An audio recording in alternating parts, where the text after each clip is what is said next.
Kisah dalam kunjungan resminya sebagai utusan raja, Empu Barang atau nama bangsanya Haryo Lembu Suro, seorang pandito terkemuka tanah Jawa, berkunjung ke Jambudwipa atau India. Sesampainya menginjakkan kaki di negeri Hindustan ini, oleh para Brahmana setempat, Empu Barang diminta untuk bersama-sama menyembah patung perwujudan Hari Candana atau Wisnu. Namun dengan kehalusan sikap manusia Jawa, Empu Barang menyatakan bahwa sebagai pandito Jawa, dia tidak bisa menyembah patung. Tetapi para Brahmana India tetap mendesaknya dengan alasan kalau Brahmana dinasti Hari Candana karena Wisnu dipercaya sebagai sang pencipta Tribuana. Dengan setengah memaksa, Empu Barang diminta duduk. Namun sewaktu kaki Empu Barang menyentuh tanah, tiba-tiba bumi bergoyang. Tidak disebutkan berapa kekuatan goyangan dalam skala Richter. Yang jelas saking hebatnya goyangan tersebut, patung tersebut hingga retak-retak. Memang menurut tata cara Jawa, penyembahan kepada sang penguasa hidup itu bukan patung, tetapi lewat rasa sejati, sehingga hubungan kawula dengan Gusti menjadi serasi. Itulah jumbuhing kawula dumateng Gusti. Orang Jawa melakukan puja-puji penyembahan kepada Gustinya langsung dari batinnya. Maka itu dalam perkembangannya disebut aliran kebatinan, atau perkembangan selanjutnya dikenal dengan istilah kejawen karena bersumber dari Jawa. Bagi orang Jawa, tentang cerita waktu bumi Jawa belum dihuni manusia, telah dihuni oleh golongan dewa dewi dan makhluk halus lainnya. Dan salah satu putra Sang Hyang Jagat Girinata, yaitu Batara Wisnu, turun ke Arcapada kawin dengan Pratiwi atau Dewi Bumi. Dalam pemahaman kejawen, hal itu disikapi dengan terjemahan kalau Wisnu itu artinya urip atau hidup, memelihara kehidupan. Jadi awalnya adanya kehidupan manusia di bumi atas izin sang penguasa jagat, dewa berlambang sukma. Manusia berlambang raga, begitulah hidup manusia, raganya bisa rusak, namun sukmanya tetap hidup langgeng. Kemolekan bumi Jawa laksana perawan rupawan yang amat jelita, sehingga kerajaan Rum atau Ngerum yang dipimpin Prabu Galbah lewat laporan pendeta Ngali Samsujen begitu terpesona karenanya. Maka diutuslah dutanya yang pertama yang bernama Hadipati Alip. Hadipati Alip kemudian berangkat bersama 10.000 warga Ngerum menuju Nuswa Jawa. Mereka dalam waktu singkat meninggal terkena wabah penyakit, tak tersisa seorang pun. Lalu dikirimlah ekspedisi kedua di bawah pemimpinan Hadipati Ehe. Malangnya mereka juga mengalami nasib sama, tumpes tapis tanpa tilas. Masih diutus rombongan berikutnya seperti Hadipati Jimawal, J, Dal, B, Wawu, dan Jimakir. Semuanya mengalami nasib sama, tumpes kelor. Melihat semua itu, Prabu Galbah terkejut dan mengalami shock hebat. Akibatnya sakit jantungnya kambuh, dia kemudian jatuh sakit dan dalam waktu tak lama mangkat atau meninggal dunia. Pendeta Ngali Samsujen merasa bersalah karena nasihatnya menimbulkan malapetaka ini terjadi. Akhirnya beliau mati dalam rasa bersalah. Tinggal Mahapati Ngerum, karena rasa setianya dia ingin melanjutkan misi luhur yang dicita-citakan rajanya. Dia akhirnya ingat pada sahabatnya yang sakti bernama Jaka Sangkala alias Adisaka yang tinggal di tanah Maldewa atau Swetadwipa. Habisnya para migran dari Ngerum ke tanah Jawa itu menurut Jaka Sangkala adalah karena hati mereka yang kurang bersih.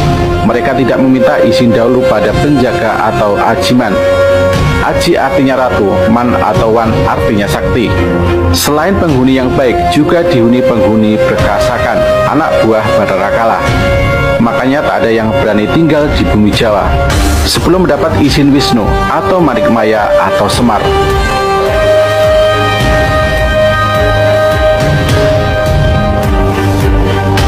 Akhirnya Mahapati Ngerum diantar Ajisaka menemui Wisnu dan istrinya Dewi Sri Kembang. Saat bertemu itulah dituturkan bahwa Wadyabala warga Ngerum yang mati tidak bisa hidup lagi dan sudah menjadi peri perahyangan, anak buah Badarakala.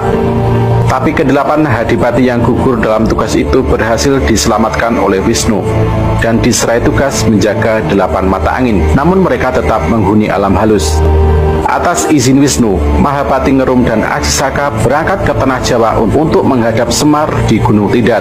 Tidar dari kata tidak, hati di dada, maksudnya adalah hidup. Supaya selamat oleh Wisnu, Mahapati Ngerum dan Ajisaka diberi sifat kandel berupa Rajah Kalacakra agar terhindar dari wabah penyakit dan serangan anak buah Badarakala. Kisah di atas hanya merupakan gambaran bahwa ada makna yang tersirat di dalamnya. Wisnu dan Ajisaka itu Dwi Tunggal, bagaikan matahari dan sinarnya. Madu dan manisnya tak terpisahkan, loro-loro ning atunggal. Maka itu, keraton Wisnu dan Ajisaka itu di Medang Kamulan, yang maksudnya di mula-mula kehidupan.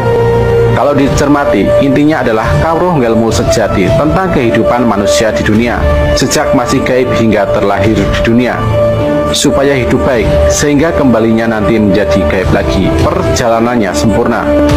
Singkat cerita, perjalanan ke Tanah Jawa dipimpin oleh Ajisaka dengan jumlah warga yang lebih besar, 80.000 atau 8 laksa, disebar di berbagai pelosok pulau.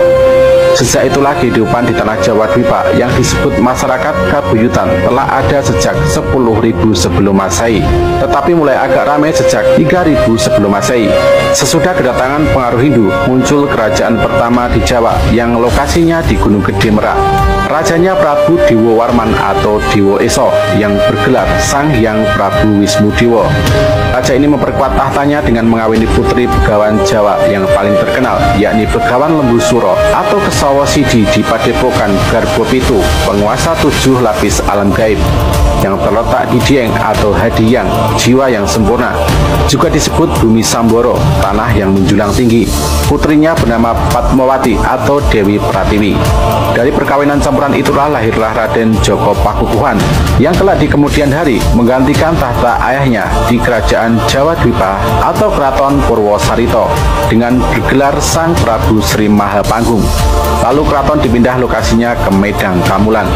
Penggantinya adalah putranya Prabu Palindrio.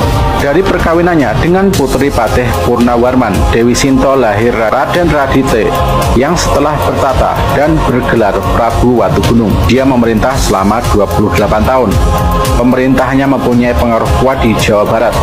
Adalah kakaknya Prabu Purnawarman yang membuat Prasasti Tugu sebelah timur Tanjung Priuk dalam pembuatan Harudaya, Jawa kuno aliran yang deras, Prasasti Batu Tulis di Ciampea, Bogor.